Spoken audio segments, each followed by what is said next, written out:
মুসলিমের এক বর্ণনায় এসেছে, বিশাল বড় হাদিস। আল্লাহ পাক তার তিনজন বান্দারে পরীক্ষা করার জন্য আসমান থেকে একজন ফেরেশতা পাঠালেন মানব আকৃতি দিয়ে। ফেরেশতা মানুষের সুরতে এলো দুনিয়া এসে এক ব্যক্তির কাছে গেল। লোকটার সারা শরীরের ভিতরে কুষ্ঠরোগ, চামড়া বিগড়ায় গেল, শরীরের ভেতরে অবস্থা খুবই মারাত্মক, জর্জরিত অবস্থা তার। ফেরেশতা তার কাছে আইসা তারা জিজ্ঞাসা করতেছে, আল্লাহর বান্দা, কোন জিনিসটা তোমার খুব পছন্দ হয়, কত দেখি তোমার পছন্দের জিনিস কি? লোকটা বলল, আমার কাছে পছন্দের জিনিস হলো এই যে আমার দেহের চামড়া গুলো নষ্ট হয়ে গেল, সুন্দর চামড়াটা আমার খুব পছন্দ, সুন্দর একখান চেহারা আমার খুব পছন্দ। ফেরেশতা বলল, আচ্ছা ঠিক আছে। তার মাথার উপরে হাত বুলাইয়া দিলেন, আল্লাহর কাছে দোয়া করলেন, আল্লাহ তুমি তোমার এই বান্দাটারে সুস্থতার নিয়ামত দান করো। মুহূর্তের ভেতরে তার দেহ থেকে কুষ্ঠ রোগটা দূর হয়ে গেল। আমার বন্ধুগণ, লোকটা সুস্থ হয়ে গেল। এবার ফেরেশতা তারে জিজ্ঞাসা করলো, তোমার কাছে সম্পদের ভেতরে সবচাইতে প্রিয় সম্পদটা কি? লোকটা বলল, আমি উট খুব পছন্দ করি। ফেরেশতা তারে একটা উষ্টি দিলেন, অর্থাৎ একটা মাদি উট যার পেটের ভেতরে সন্তান আছে, এইরকম একটা উষ্টি দান করলেন, দিয়ে বললেন, আল্লাহ তোমার এই সম্পদের ভেতরে বরকত দান করুন। এই কথা বলে ফেরেশতা তার মাঝ থেকে বিদায় নিয়ে চলে গেলেন। সামনে গিয়ে আরেকটা লোকের সঙ্গে ফেরেশতার সাক্ষাৎ হলো। লোকটার মাথায় চুল নাই, যারে আমরা টাকওয়ালা বলি। কি বলি গন্ধ? টাকওয়ালা আছে না আপনাদের এলাকায়? এইরকম টাকওয়ালা, মাথায় চুল নাই। ফেরেশতা তারে জিজ্ঞাসা করতেছে, আল্লাহর বান্দা তোমার কাছে পছন্দের জিনিসটা কি? লোকটা বলল, আমার কাছে পছন্দের জিনিস হলো সুন্দর চুল। আমার মাথার ভেতরে চুল নাই, মাথাটা টাক হয়ে গেছে। লোকজন আমারে নিয়ে কটূক্তি করে, ব্যঙ্গ করে, হাসি তামাশা করে, আমার কাছে খুব খারাপ লাগে। আমার মাথায় যদি সুন্দর চুল গজাতো আমার কাছে খুব ভালো লাগতো। ফেরেশতা তার মাথার উপরে হাত বুলাইয়া দিলেন, আল্লাহর কাছে দোয়া করলেন, সঙ্গে সঙ্গে মাথার ভেতরে সুন্দর চুল গজায় গেল। মুহূর্তের ভেতরে টাক মাথাটা দূর হয়ে চুলে পরিপূর্ণ হয়ে গেল। ফেরেশতা এবার তারে জিজ্ঞাসা করলো, আল্লাহর বান্দা তোমার পছন্দনীয় সম্পদ কি? সে বলল, আমি গরুরে খুব পছন্দ করি। তখন তারে একটা গাভী উপহার দেওয়া হলো। ফেরেশতা একটা গাভী দিল যার পেটের ভেতরে বাচ্চা আছে। এইরকম একটা গাভী দিয়া ফেরেশতা তার জন্য দোয়া করলেন, আল্লাহর দরবারে দোয়া করি, আল্লাহ যেন তোমার এই সম্পদের ভিতরে বরকত নাজিল করে দেন। এই কথা বলে ফেরেশতা বিদায় নিয়ে গেল। কিছু দূর যাওয়ার পরে আরেকজন লোকের সঙ্গে ফেরেশতার সাক্ষাৎ হলো। এই লোকটার জন্ম অন্ধ, চোখে দেখতে পায় না। এই অন্ধ ব্যক্তির কাছে গিয়ে ফেরেশতা তার জিজ্ঞাসা করলো, আল্লাহর বান্দা তোমার কাছে প্রিয় জিনিসটা কি? লোকটা বলল, আমার কাছে সবচাইতে প্রিয় জিনিস হলো, জন্মের পর থেকে চোখে দেখি না, কত মানুষের কথা শুনি, কে কেমন তা জানি না। আল্লাহ যদি আমার চোখের দৃষ্টি ফিরিয়ে দিতেন, দুই চোখ দিয়া আল্লাহর নিয়ামত গুলো উপভোগ করতাম। ফেরেশতা তার মাথার উপরে হাত বুলাইয়া দিলেন, আল্লাহর কাছে দোয়া করলেন, আল্লাহ তোমার এই বান্দার চোখের দৃষ্টি ফিরিয়ে দাও।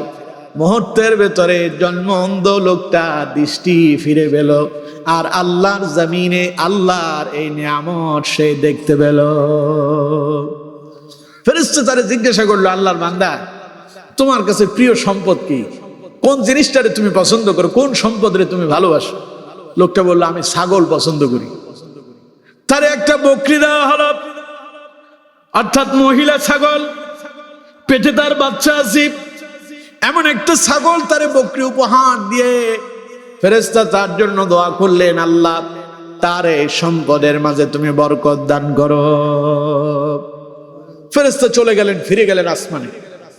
দীর্ঘকাল হয়ে গেল।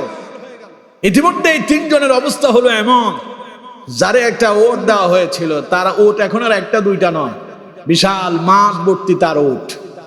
যারে গরু দেওয়া হলো তার গরু আর একটা দুইটা নয়, বিশাল মাঠ ভর্তি তার গরু।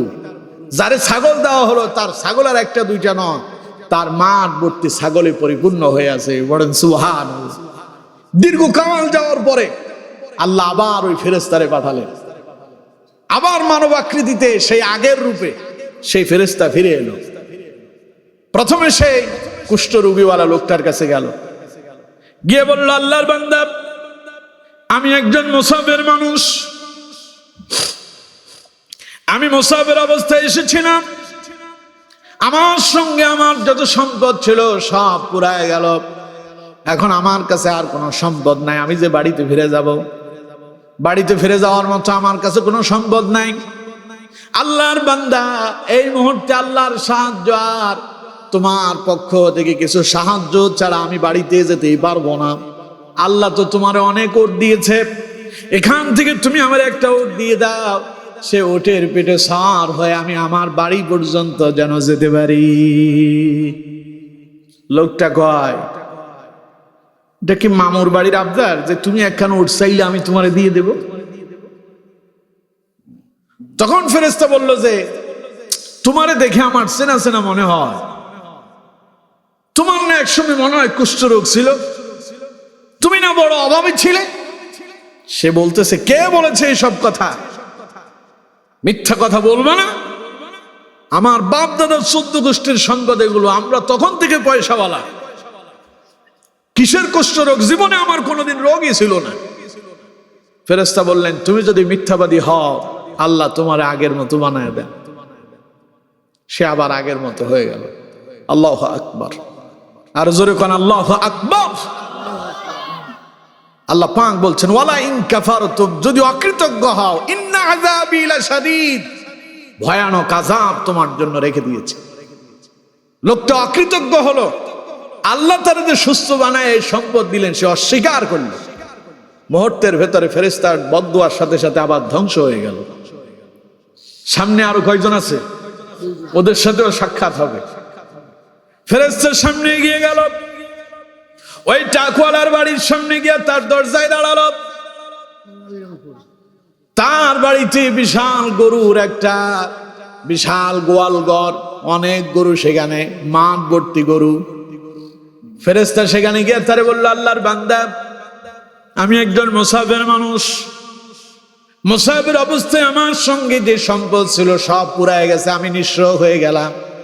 এখন আল্লাহ আর পরে তুমি ছাড়া আমার আর কোনো পথ নাই। তোমারে তো আল্লাহ অনেক সম্পদ দিয়েছে, এখান থেকে কিছু সম্পদ তুমি আমারে যদি দাও, তাহলে আমি মনে হয় বাড়ি পর্যন্ত পৌঁছাতে পারতাম। লোকটা জাপ দিয়ে বলল, এটা কি মামুর বাড়ির আবদার নাকি চাইলার দিয়ে দেব? আগের লোকের মতোই বলল, তোমাকে দেওয়ার মতো আমার কাছে কিছু নাই, যাও যাও, বেরিয়ে যাও। ফেরেশতা বললেন, তোমারে তো দেখে দেখে আমার চেনা মনে হচ্ছে, ইতিপূর্বে মনে হয় তোমার আমি দেখেছিলাম, তোমার না মাথায় টাক ছিল? ও জবাব দিতেছে, কে বললো আমার মাথায় টাক ছিল?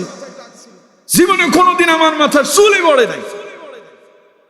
তুমি না খুব অভাবী ছিলে, আল্লাহ তোমার এই গরু দিয়েছেন। ও কয় যে, না, এগুলো আমার বাপদাদার 14 গোষ্ঠী থেকে আমাদের এইভাবে বংশ পরম্পরা, আমরা এইভাবেই পেয়েছি, আমি জীবনে কোনোদিন অভাবী ছিলাম না। ফেরেশতা বললেন, আল্লাহর বান্দা, তুমি যদি মিথ্যাবাদী হও, আল্লাহ তোমারে আগের মতো বানায় দেন। ফেরেশতার দোয়া আবারও মঞ্জুর হয়ে গেল। ক্রমান্বয়ে লোকটা আবার আগের মতো হতে লাগলো।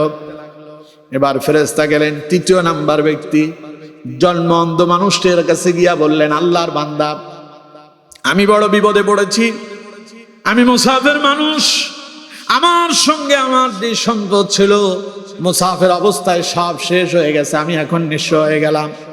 আল্লাহর ওয়াস্তে, আল্লাহ যে তোমার এই সম্পদ দিয়েছেন, তুমি তো এক সময় অন্ধ ছিলে, আল্লাহ তোমার দৃষ্টি ফিরাইয়া দিয়েছেন, আল্লাহর ওয়াস্তে তুমি তোমার সম্পদ থেকে আমার এখান থেকে 2-1টা ছাগল দাও।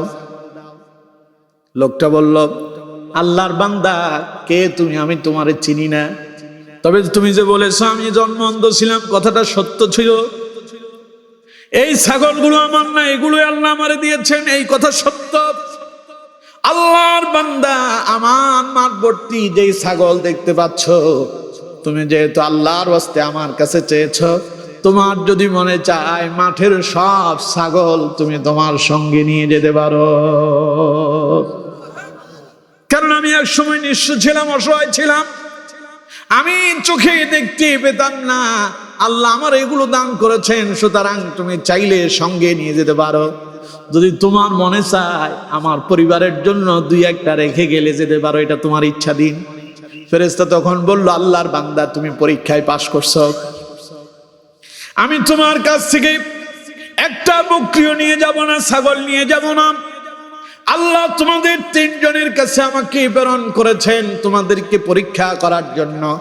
বাকি দুইজন ফেল করছে, পরীক্ষায় তুমি পাশ করেছো, তোমার জন্য দোয়া করতেছি আল্লাহ যেন তোমার নিয়ামত আরো বাড়ায় দেয়।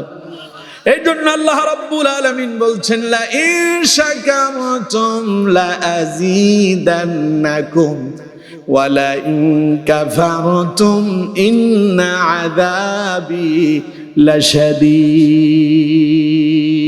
আমার বান্দা, আমি যে নিয়ামত দিলাম সেই নিয়ামতের কৃতজ্ঞতা প্রকাশ করো, নিয়ামত আরো বাড়ায় দেব। আর যদি অকৃতজ্ঞ হও কঠিন আযাব দেব। তিনজনের দুইজন অকৃতজ্ঞ হলো, আল্লাহ তাদেরকে আযাব দিয়ে আবার আগের মতো বানায় দিলেন। আর একজন নিয়ামতের কৃতজ্ঞতা প্রকাশ করলো, আল্লাহ তার সম্পদ আরো বাড়ায় দিলেন। সুবহানাল্লাহ।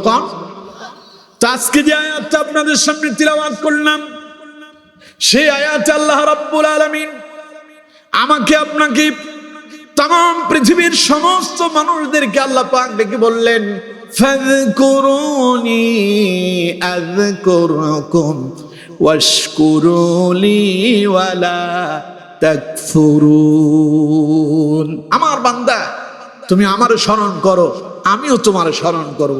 তুমি আমার নিয়ামতের কৃতজ্ঞতা প্রকাশ করো, খবরদার অকৃতজ্ঞ হয়ে যেও না। তাহলে আমার বন্ধুগণ, সব সময় আমরা স্মরণ করব যারে, তার নাম। আর আল্লাহর দেয়া নিয়ামতের কৃতজ্ঞতা সব সময় প্রশংসা করব একজনের, তিনি কে? পারবো তো ইনশাআল্লাহ? সবাই বলেন পারবো তো ইনশাআল্লাহ?